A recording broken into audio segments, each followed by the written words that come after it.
هنوزم همونم که هنوزم هیچ کس نمیتونه کنارم بیسته، چون جات با ارزشه. یعنی چون تو با ارزشی جاتم با ارزشه.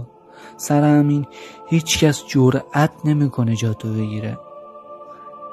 بچه‌ها بهم میگن چرا ساکتی، ولی آخه اینا نمیدونن که نمیدونن تو رو دیگه ندارم تا با شور و شوق حرف بزنم.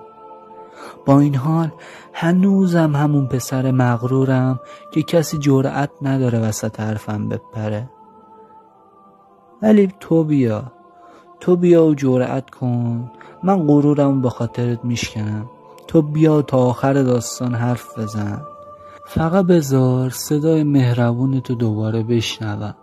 آخه لعنتی، به خاطر تو گردنبند ستمونو دوباره به گردنم انداختم تا بدونی بدون تو من کامل نیستم. بفهم اینو. به خاطر توه که هنوزم همونم که با این که از زندگیش خیلی وقت رفتی ولی تن و ذهنش بهت وفادار مونده. هنوزم همونم که از هیچ کس کمک نخواست تا فکر کنی یکی مثل کوه محکم پشتته. هنوزم همونم.